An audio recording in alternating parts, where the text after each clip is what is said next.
सच के साथ। नमस्कार, सिटी वाराणसी लाइव में आप सभी का स्वागत है। मैं हूं अमित मिश्रा। आइए आप तक की खास खबरों पर डालते हैं एक नजर।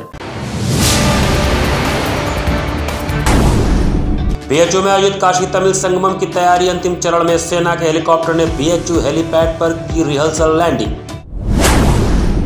हाउस टैक्स में बढ़ोतरी, दूषित जलापूर्ति सहित विभिन्न मुद्दों पर कांग्रेस ने किया नगर निगम का घेराव। बीएचयू में शुरू हुआ 3 दिवसीय अंतर्राष्ट्रीय कैलिबर सम्मेलन।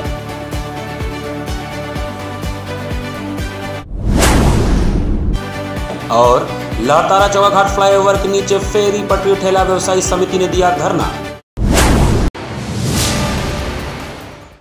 और अब समाचार विस्तार से। काशी हिंदू विश्वविद्यालय में आयोजित होने वाले काशी तमिल संगमम में प्रधानमंत्री नरेंद्र मोदी व मुख्यमंत्री योगी आदित्यनाथ शामिल होंगे। बीएचयू में आयोजित काशी तमिल संगमम में पीएम नरेंद्र मोदी व सीएम योगी आदित्यनाथ शामिल होंगे। ऐसे में तैयारियों को अंतिम रूप दिया जा रहा है। इसी क्रम में गुरुवार की दोपहर सेना के हेलीकॉप्टर ने बीएचयू हेलीपैड पर रिहर्सल की लैंडिंग की। शुक्रवार से शुरू हो रहे आयोजन में लगभग 3000 लोगों के शामिल होने की संभावना है। इसमें संस्कृतियों, भाषा व तमाम तरह की विधाओं की झलक दिखेगी। संस्कृतियों का आदान प्रदान भी होगा। प्रधानमंत्री नरेंद्र मोदी का आगमन 19 नवंबर को प्रस्तावित है। उनके साथ मुख्यमंत्री योगी आदित्यनाथ के साथ ही कई मंत्री भी आएंगे। ऐसे में कार्यक्रम की तैयारी जोरों पर है। प्रधानमंत्री के आगमन के मद्देनजर विशेष सतर्कता बरती जा रही है। एसपीजी ने एक दिन पूर्व बुधवार को कार्यक्रम स्थल का जायजा लिया था। इस दौरान सुरक्षा व्यवस्था देखी, साथ ही स्थानीय अधिकारियों के साथ सुरक्षा को लेकर चर्चा भी की। पीएम हेलीपैड से कार से एमपी थिएटर तक जाएंगे। काशी तमिल संगमम में संस्कृति और साहित्य का अद्भुत संगम देखने को मिलेगा। इसमें छात्र, व्यापारी, प्रबुद्धजन शामिल होंगे। इससे उत्तर व दक्षिण भारत की संस्कृतियों को जानने और समझने का मौका मिलेगा। पहले चरण में तमिलनाडु से लगभग 200 छात्रों का दल वाराणसी आएगा। 90 के आसपास स्टॉल लग रही हैं, जिसमें फूड, हैंडलूम, हैंडीक्राफ्ट, केवीआईसी और उनका डेमोन्स्ट्रेशन हॉल, क्वायर बोर्ड, इसके अतिरिक्त जितने भी एजुकेशनल इंस्टीट्यूशन है गवर्नमेंट ऑफ इंडिया के, classical Tamil language, CCIL, NBT, DAVP, NCZCC, इन सभी लोगों के, इंदिरा गांधी राष्ट्रीय कला केंद्र, सभी लोगों के यहाँ पे स्टॉल्स लग रही हैं, जिसमें कि तमिलनाडु की और भारत की संस्कृति का प्रदर्शन किया जा रहा है। तो सर क्या इसका जो है निश्चित होगा या?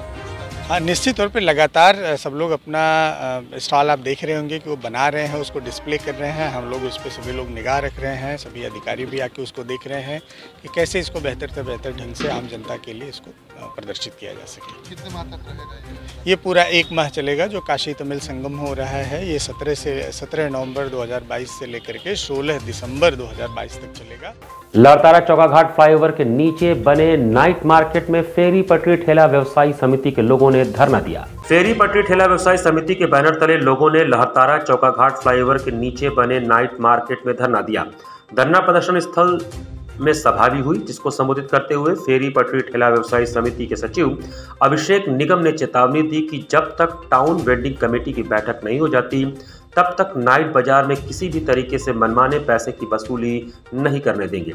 नगर निगम वाराणसी अगर अपनी हरकतों से बाज नहीं आएगा तो अपने लोकप्रिय सांसद, देश के प्रधानमंत्री नरेंद्र मोदी द्वारा पटरी व्यवसायियों के लिए बनाई गई महत्वाकांक्षी योजना में नगर निगम वाराणसी स्मार्ट सिटी द्वारा खुलेआम किए जा रहे भ्रष्टाचार की जानकारी ज्ञापन के माध्यम से सौंपने का कार्य करेंगे, जिसकी जिम्मेदारी नगर निगम प्रशासन की स्वयं होगी।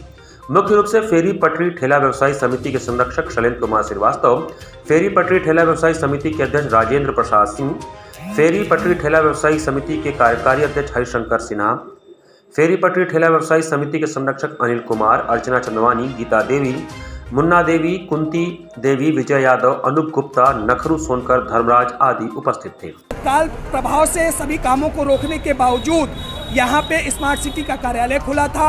यहाँ पे फिर से फॉर्म का लेन देन हो रहा था। ऐसी सूचना यहाँ के व्यापारियों द्वारा जब हम लोगों को मिली, जैसे हम लोग मौके पे आके अब उनसे सवाल जवाब करने के लिए पहुँचे, तब तक वो तत्काल अपना ताला वाला बंद करके यहाँ से जा चुके थे।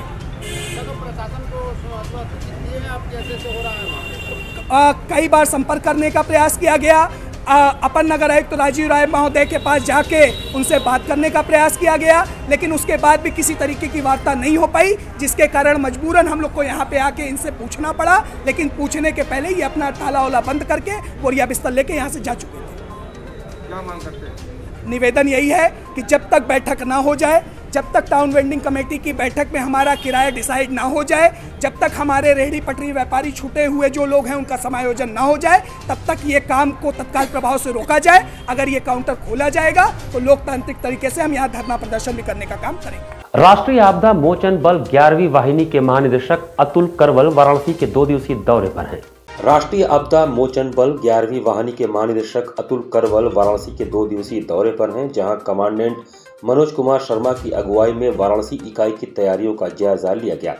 इस दौरान वाहिनी मुख्यालय के परिसर का भ्रमण किया गया और आपदा बचाव के उपकरणों, जवानों के प्रशिक्षण व तैयारियों का जायजा लिया गया। एनडीआरएफ की बोट के माध्यम से उन्होंने नमो घाट से दशाश्वमेध घाट तक गंगा जी में दौरा किया। साथ ही डूबते हुए लोगों व घायलों के उपचार में संजीवनी बनने वाली वाटर एम्बुलेंस का भी निरीक्षण किया। उसके उपरांत दशाश्वमेध घाट पर विश्व प्रसिद्ध गंगा आरती में शामिल हुए और गंगा जी का दुग्धाभिषेक भी किया। इसके पूर्व चौका घाट स्थित सांस्कृतिक संकुल भवन में समस्त कार्मिकों के लिए सैनिक सम्मेलन का आयोजन किया गया, जहां वे सभी जवानों से रूबरू हुए। इस दौरान उन्होंने मंच से सभी बचाव कर्मियों से अपील किया कि वे और अधिक सशक्त होकर प्रशिक्षण में बढ़ चढ़कर भाग लें और शारीरिक एवं मानसिक दक्षता में सामंजस्य बनाते हुए बल के मान सम्मान को यूं ही बढ़ाकर रखें। पिछले 15-16 साल में हमारा जो इक्विपमेंट पहले ऑथराइज था, उसमें से कितना हमने बहुत कम इस्तेमाल किया, किसकी ज़रूरत ज़्यादा पड़ी, उसको हम इस साल हमने चेंज किया है। जो राज्य की देश की बेहतरीन साइंटिफिक एस्टेब्लिशमेंट्स हैं, चाहे वो DRDO है, चाहे वो डिपार्टमेंट ऑफ एटॉमिक एनर्जी है, उनके साथ भी हमारा एक बहुत जीवंत संपर्क रहता है, ताकि हमारी इक्विपमेंट में जो इम्प्रूवमेंट आना चाहिए वो देर नहीं हो। सर, वैसे आमतौर पे आप लोग सक्रिय भी रहते हैं, लेकिन कोरोना काल में आप लोग आपके जो जवान थे वो लोगों के बीच जाते थे, सैनिटाइज भी करते थे, लोगों को अवेयर भी करते थे। तो क्या इस तरह की प्लानिंग है जो गांव में जो बच्चे जो लोग नहीं जानते हैं नेचुरल डिजास्टर को लेकर या कैसे बचा जाए, क्या इस तरह की प्लानिंग इन फ्यूचर अवेयर करने को लोगों को लेकर? हाँ, हमारा एक ज़िम्मा ये भी है कि हम अवेयरनेस पे काम करें। तो हमारे 2 मेन पहलू हैं कम्युनिटी के साथ में। कम्युनिटी एक्शन प्रोग्राम में हम स्कूल सेफ्टी प्रोग्राम करते हैं, और जो भी और संस्था NGO वगैरह जो हमारे साथ जुड़ी रहती है काम में, उसके साथ भी मिलजुल के अवेयरनेस और ट्रेनिंग को आगे बढ़ाते हैं। हाउस टैक्स में बढ़ोतरी व दूषित जलापूर्ति सहित विभिन्न मुद्दों पर गुरुवार को जिला व महानगर कांग्रेस कमेटी के सदस्यों ने नगर निगम कार्यालय का घेराव किया। गुरुवार को जिला व महानगर कांग्रेस कमेटी के तत्वावधान में पार्षद दल कांग्रेस के संयोजन में हाउस टैक्स में बढ़ोतरी व दूषित जलापूर्ति जैसे विभिन्न मुद्दों पर नगर निगम कार्यालय का घेराव किया गया। कार्यक्रम की अध्यक्षता जिलाध्यक्ष राजेश्वर पटेल व महानगर अध्यक्ष राघवेंद्र चौबे ने किया। प्रदर्शन का संयोजन नेता पार्षद दल नगर निगम सीताराम केशरी व पार्षद गणों ने किया। प्रदर्शन व घेराव के दौरान प्रांतीय अध्यक्ष पूर्व मंत्री अजय राय ने कहा कि काशी मूलभूत जन समस्याओं से प्रतिरोध जूझ रहा है और सरकार मार्केटिंग में व्यस्त है। 90 वार्डों में सीवर ओवरफ्लो की समस्या, दूषित जल, शहर की गलियों में जगह जगह सीवर के टूटे हुए ढक्कन, कई जगहों पर मिनी नलकूप की आवश्यकता है। गृह कर में बेतहाशा बढ़ोतरी, दूषित जल काशी की सबसे बड़ी समस्या है। नगर निगम के अधिकारी विपक्ष के पार्षदों की बात नहीं सुनते हैं। कूड़े का अंबार हर वार्डों में देखने को मिलता है। दूषित पेयजल से कई प्रकार की बीमारियां हो रही हैं, लोग बीमार पड़ रहे हैं, लेकिन शासन को इस बात का कोई असर नहीं है। स्मार्ट को आईना दिखा रहा है। यह सब समस्या कॉस्मेटिक विकास, मूलभूत जन समस्याओं का निस्तारण नहीं है। आमजनों की समस्याओं का समाधान जरूरी है। इस कार्यक्रम में प्रजानाथ शर्मा, दुर्गा प्रसाद गुप्ता, फसाहत हुसैन बाबू, डॉक्टर राजेश गुप्ता, प्रोफेसर अनिल उपाध्याय, सजीव सिंह, अजय सिंह, शिवजी विश्वनाथ कुंवर, पार्षद रमजान अली, पार्षद अफजाल अंसारी, पार्षद साजिद अंसारी, पार्षद अखलाक, पार्षद बिलाल अंसारी, पार्षद गुलशन अली, पार्षद डॉक्टर अख्तर अली, पार्षद सलीम, पार्षद अरशद लड्डू, पार्षद प्रिंस राय खगोलन, पार्षद विनय शादेजा, पार्षद रियाजुद्दीन, पार्षद विकास अंसारी, पार्षद अंशुर रहमान, पार्षद तुफैल अंसारी, अनुपम राय, हसन महदी कब्बन, वीणा पांडे, आशीष पांडे समेत बड़ी संख्या में कार्यकर्ता उपस्थित थे। भारतीय जनता पार्टी के नगर प्रमुख लोगों ने वाराणसी नगर निगम को नरक निगम बनाने में जो एक कदम भी पीछे नहीं रहे, उनके खिलाफ अपनी आवाज़ मजबूत करने के लिए हम सब लोगों ने अपने प्रांतीय अध्यक्ष आदरणीय अजय राय जी की अगुवाई में यहाँ पे प्रदर्शन किया है और 24 मुद्दों पे अपनी मांग पत्र सौंपा है। हम उसमें बताएं इनको कि किस तरह बनास के किसी अभी जो घोषित इनका 90 वार्ड है, उन 90 वार्डों में आप चले जाइए तो 7 वार्ड आधे से अधिक वार्डों की गलियां बजबजाती हुई मिलेंगी। लोगों के घरों में चल रहे नल को आप खोलिए तो उसमें से कीटाणु और गंदे पानी, मैला पानी निकलेगा और लोग बीमार पड़ रहे हैं। ज्ञानवापी परिसर मुद्दे पर विश्व सनातन संघ के प्रार्थना पत्र पर गुरुवार को सिविल जज fast track court senior division Mahendra Kumar Pandey की अदालत में सुनवाई हुई। ज्ञानवापी परिषद का कब्जा भगवान आदि विश्वेश्वर को सौंपने और वहां मिले शिवलिंग के दर्शन पूजन का अधिकार देने की मांग को लेकर विश्व वैदिक सनातन संघ के अंतर्राष्ट्रीय महामंत्री किरण सिंह के प्रार्थना पत्र पर गुरुवार को सिविल जज fast track court senior division Mahendra Kumar Pandey की अदालत में सुनवाई हुई। अदालत में मुकदमा सुनने योग्य है या नहीं पोषणीयता, इस पर मंदिर और मस्जिद पक्ष की ओर से दलीलें पूरी हो गईं। इसके बाद वाराणसी कोर्ट ने मामला सुनवाई योग्य माना। अब इस पर सुनवाई 2 दिसंबर को होगी। कोर्ट ने साफ कर दिया है कि इस याचिका पर सुनवाई संभव है, जबकि ज्ञानवापी केस में वाराणसी कोर्ट ने मुस्लिम पक्ष की याचिका को खारिज कर दिया है। कोर्ट ने उस मामले को पोषणीय माना है और इसी आधार पर याचिका को खारिज किया है। मुस्लिम पक्ष की तरफ से जोर देकर कहा गया था कि ज्ञानवापी मामले में हिंदू पक्ष की याचिका पर सुनवाई नहीं होनी चाहिए, लेकिन कोर्ट ने साफ कर दिया कि इस याचिका पर सुनवाई संभव है। अदालत में हम लोगों ने मांग रखा था मुस्लिमों का प्रवेश वर्जित हो, पूरा परिसर हिंदुओं को सौंपा जाए, पूजा पाठ की अनुमति दी जाए। उसको खारिज कर दिया गया और मुकदमा पोषणीय है। आगे मुकदमे की सुनवाई चलेगी। 2/12 की अगली तिथि नियत है। आज आप इसको किस तरीके से देखते हैं, इस ऑर्डर को? इस ऑर्डर को हम इस तरीके से देखते हैं कि माननीय न्यायालय जो है वो जिस तरह के कल जो है हवा उड़ाई जा रही थी, तमाम तरह की बातें थी, माननीय न्यायालय ने जिस तरह का फैसला किया है वो एकदम सराहनीय है और उनके फैसले का हम स्वागत करते हैं और सम्मान करते हैं। कल जो याचिका आपके खिलाफ लगी थी उसके खिलाफ आज ये ऑर्डर आया है, आप एक इसे बड़ी जीत मानते हैं या नहीं? देखिए, जीत भी बड़ी मानते हैं और जो है जिस लोगों ने हमारे फैसले को प्रभावित करने का प्रयास किया था वो जो है उनका नुकसान हुआ। काशी हिंदू विश्वविद्यालय के केंद्रीय ग्रंथालय व गुजरात के गांधीनगर स्थित यूजीसी के सूचना एवं लाइब्रेरी नेटवर्क केंद्र द्वारा 3 दिवसीय अंतर्राष्ट्रीय कैलिबर सम्मेलन प्रारंभ हुआ। काशी हिंदू विश्वविद्यालय में केंद्रीय ग्रंथालय व गुजरात के गांधीनगर स्थित यूजीसी के सूचना एवं लाइब्रेरी नेटवर्क केंद्र द्वारा संयुक्त रूप से 3 दिवसीय अंतर्राष्ट्रीय कैलिबर सम्मेलन का आयोजन हुआ। यूजीसी का सूचना एवं लाइब्रेरी नेटवर्क केंद्र इन्फ्लिपनेट देश भर के विश्वविद्यालयों व महाविद्यालयों में ग्रंथालय के आधुनिकीकरण व एकीकृत तकनीकी सेवा प्रदान करने की दिशा में कार्य करता है। काशी हिंदू विश्वविद्यालय के स्वतंत्रता भवन में आयोजित इस अंतर्राष्ट्रीय सम्मेलन में देश विदेश से 500 से अधिक प्रतिभागी तथा विषय विशेषज्ञों ने भाग लिया। सम्मेलन का मुख्य विषय भावी पीढ़ी के शैक्षणिक परिदृश्य हेतु पुस्तकालयों में डिजिटल परिवर्तन की परिकल्पना रखा गया था। ऑस्ट्रेलिया के फ्लिंडर्स यूनिवर्सिटी के ग्रंथालय सेवा निदेशक प्रशांत पांडे सम्मेलन के आरंभ में मुख्य व्याख्यान दिए। कार्यक्रम का शुभारंभ मालवीय जी के प्रतिमा पर माल्यार्पण व दीप प्रज्वलन तथा कुल गीत के साथ हुआ। इस दौरान सैकड़ों की संख्या में वैज्ञानिक, प्रोफेसर, रिसर्च स्कॉलर और छात्र छात्राएं उपस्थित थे। 13वां कन्वेंशन है ये लाइब्रेरी में किस तरह से, जैसे अभी लाइब्रेरी में क्या हुआ है कि डिजिटाइजेशन एंड ऑटोमेशन हुआ है। जो डॉक्यूमेंट के डिजिटाइजेशन हुए हैं, डॉक्यूमेंट का ऑनलाइन रिट्रीवल हो रहा है, लेकिन अब हम लोग डिजिटाइजेशन ऑफ लाइब्रेरी सर्विसेज पे बढ़ रहे हैं कि कैसे इनको सेवाओं को डिजिटल फॉर्म में कन्वर्ट किया जाए।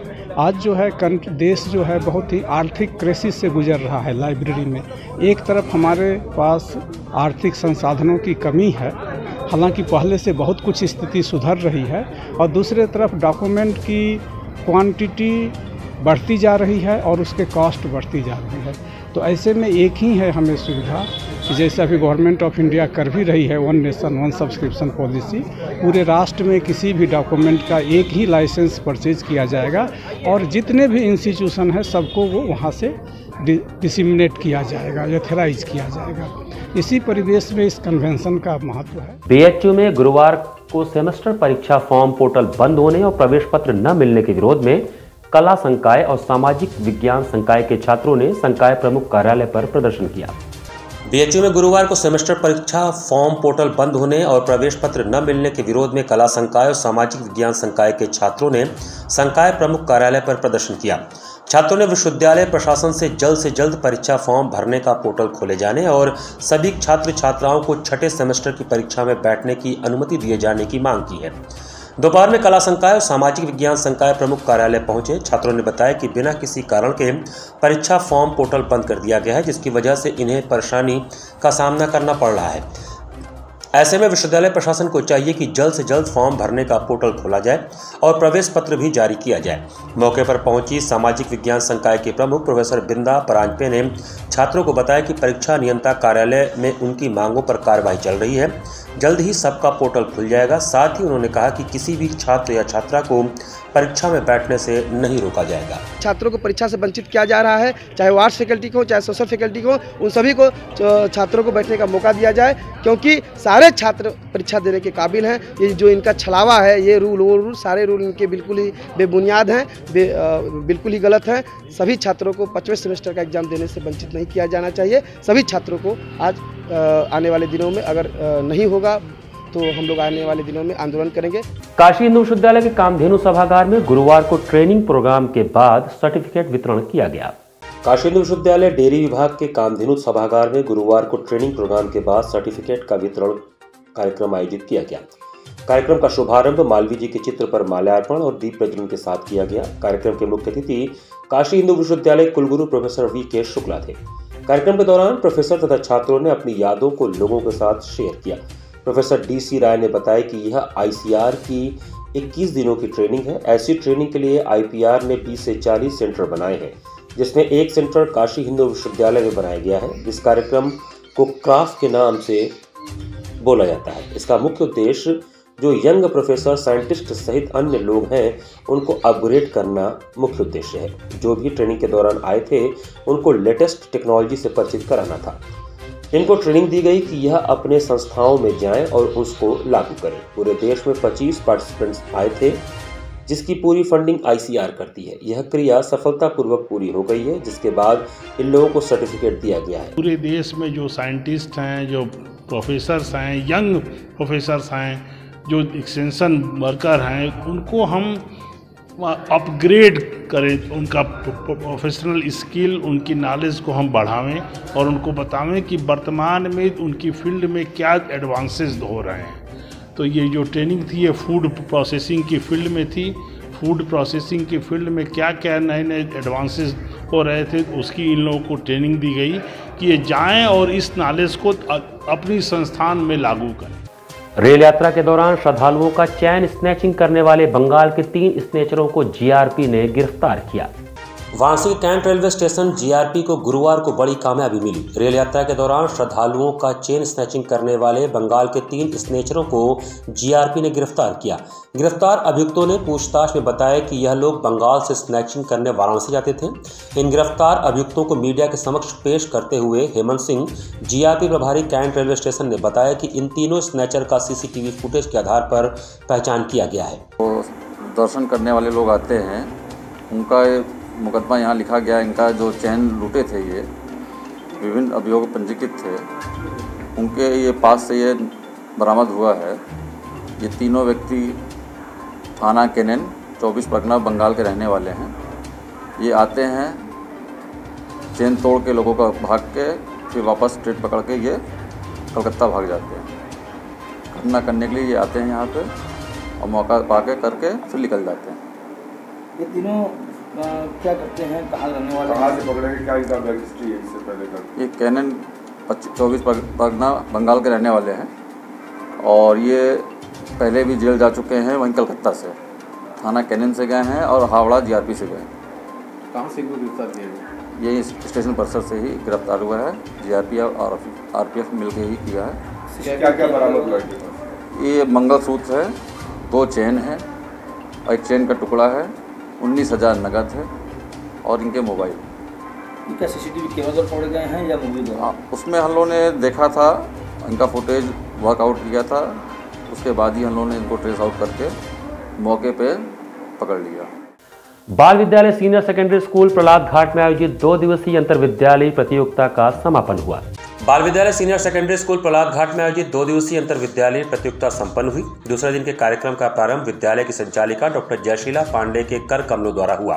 तत्पश्चात गणेश वंदना के बाद हिंदी व अंग्रेजी वाद विवाद एवं चित्रकला की प्रतियोगिता कराई गई, जिसमें Central Hindu School Boys, Central Hindu School Girl, Vanita Public School डालिम्स, लौराबीर, लिटिल फ्लावर स्कूल बाल विद्यालय, सीसे स्कूल रामनगर एवं प्रहलाद घाट आदि विद्यालयों ने भाग लिया। दूसरे दिन के प्रतियोगिता में निर्णायक के रूप में डॉक्टर NS कामिल प्रवक्ता अंग्रेजी, डॉक्टर श्रद्धानंद सिंह प्रवक्ता हिंदी, महात्मा गांधी काशी विद्यापीठ वाराणसी ने भूमिका निभाई। कार्यक्रम के अंत में विद्यालय की प्रबंध समिति के सदस्य मंजुल पांडे ने आए हुए प्रतिभागियों एवं शिक्षक शिक्षिकाओं को धन्यवाद ज्ञापित किया। प्रधानाचार्य स्नेहलता पांडे ने भी धन्यवाद ज्ञापन दिया। डिबेट के ऊपर आधारित है, जो हिंदी में भी हो रहा है और इंग्लिश में भी हो रहा है। इंग्लिश का जो विषय है वो हमारी टेक्निक के ऊपर है। ये टेक्निक जो आजकल है वो कितना हमारे ऊपर हावी है, या हम टेक्निक को किस तरह से मतलब उसकी अच्छाई और बुराई को समझते हुए प्रयोग करते हैं। इसी पर बच्चे आपस में परिचर्चा कर रहे हैं, एक दूसरे से प्रश्न और उत्तर कर रहे हैं। छात्रों को कितना लाभ मिलेगा? छात्रों को लाभ मिलेगा, जैसे किसी ने अपने विचार रखे और उस पर जो क्रॉस क्वेश्चन हो रहे हैं उसके द्वारा उस विषय पर और बढ़िया सोचिए मज करके कोई चीज़ सामने आएगी जो हर के हित में है, छात्रों के हित में ही है, और जो कुछ उसको सुनेगा आदमी उसको भी एक नई विचारधारा मिलेगी। इसी के साथ सिटी वाराणसी लाइव का ये संस्करण यही समाप्त करते हैं। मुझे दीजिए आज्ञा, नमस्कार।